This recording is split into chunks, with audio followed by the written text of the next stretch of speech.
Assalamualaikum warahmatullahi wabarakatuh. Selamat merayakan Lebaran Idul Fitri 1443 Hijriah. Mohon maaf lahir dan batin.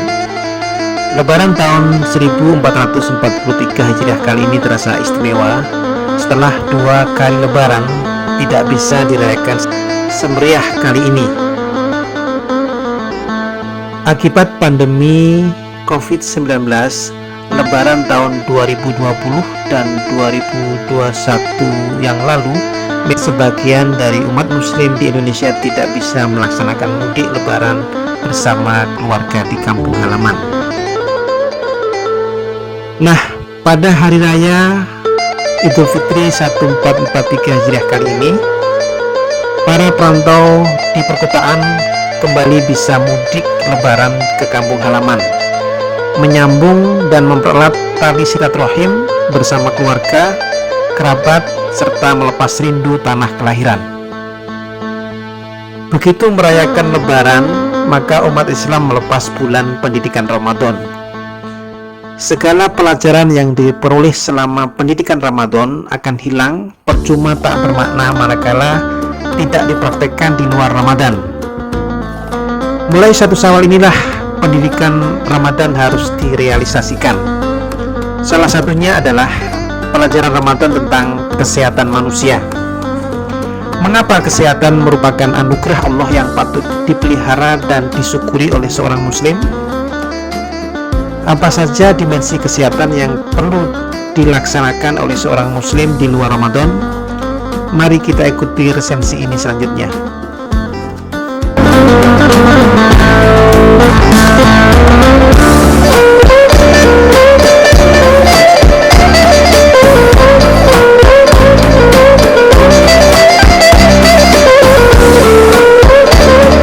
Menurut Badan Kesehatan Dunia WHO dan para pakar di bidang kesehatan, secara umum kesehatan manusia terbagi menjadi 4 dimensi. Yang pertama adalah dimensi kesehatan fisik, kedua dimensi kesehatan sosial, ketiga dimensi kesehatan psikologis, dan keempat dimensi kesehatan spiritual. Dalam konteks kesehatan ini, Muhammad SAW mengajarkan tentang paradigma sehat, bukan paradigma sakit. Artinya paradigma sehat adalah upaya-upaya pencegahan atau preventif itu jauh lebih penting daripada pengobatan, karena pencegahan lebih murah daripada pengobatan. Sehingga Islam selalu mengantisipasi, mengajarkan kepada umatnya untuk bertindak preventif, melakukan upaya-upaya pencegahan.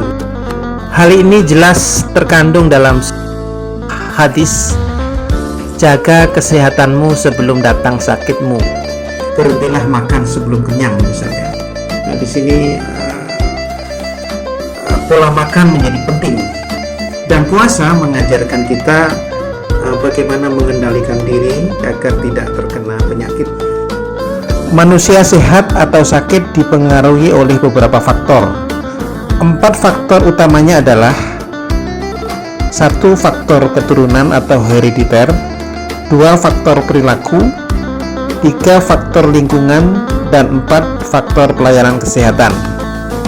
Sebanyak 75% derajat kesehatan manusia dipengaruhi oleh faktor perilaku dan lingkungan ini.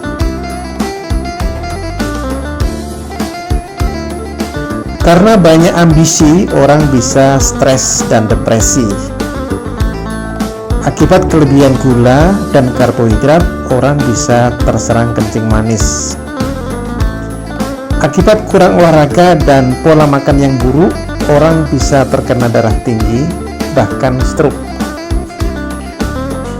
Hasil kajian akademis yang tertulis dalam beberapa referensi buku dan jurnal ilmiah membuktikan bahwa Terapi puasa memberi efek positif pada metabolisme tubuh seperti menurunkan berat badan, menstabilkan tekanan darah, serta menurunkan kadar gula dalam darah. Secara umum bahwa puasa memberikan efek yang positif bagi kesehatan manusia.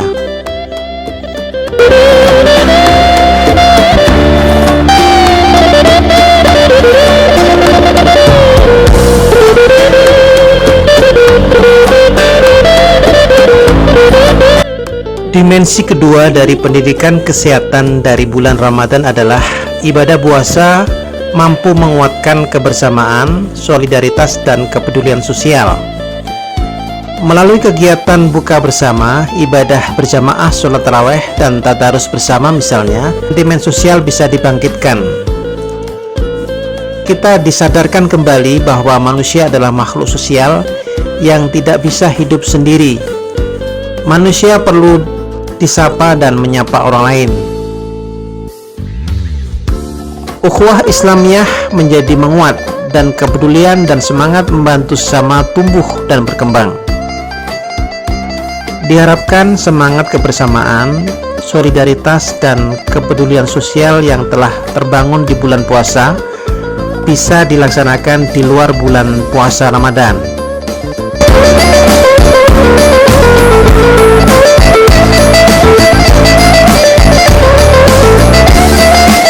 Dimensi ketiga dari pendidikan kesehatan di bulan Ramadan adalah terkait dengan 3 kebutuhan psikososial manusia, bahwa manusia perlu diterima, diakui, dan dihargai oleh sesamanya. Untuk itu, sikap dan perilaku yang saling menerima, mengakui, dan menghargai dalam model interaksi sosial yang asertif atau seimbang antar sesama amat dibutuhkan. Sebaliknya, interaksi sosial yang cenderung menyepelekan dan menyudutkan orang lain perlu dihindari.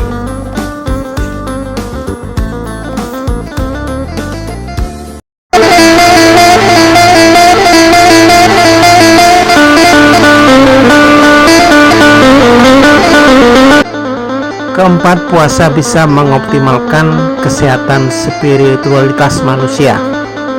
Dalam kaitan ini, Imam Al-Ghazali membedakan 3 macam perilaku puasa. Pertama adalah puasa umum, yakni puasa yang hanya mengendalikan syahwat dan biologis, termasuk menahan lapar dan haus mata. Kedua, puasa khusus yang sudah menyertakan panca indera, termasuk mengendalikan pikiran, pandangan mata, serta berupaya mendengar hal-hal yang baik dan berupaya mengatur cara bicara dan perilaku yang baik pula. Ketiga, puasa khusus bil khusus, yakni tingkat puasa yang mampu mengaktifkan jiwa dan keimanan seseorang. Jiwa dan keimanan itu bisa terus dikuatkan dengan selalu berzikir dan mengingat Allah Subhanahu wa Ta'ala.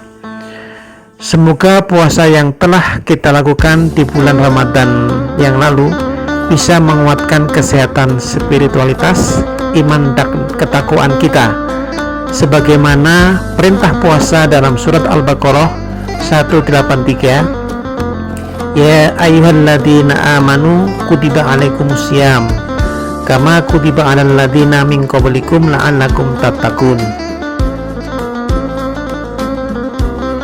Itulah sekilas tentang pendidikan puasa Ramadan terkait dengan kesehatan manusia. Hikmah puasa Ramadan yang berkontribusi positif bagi kesehatan manusia tersebut layak direalisasikan di luar bulan Ramadan. Terima kasih. Wassalamualaikum warahmatullahi wabarakatuh.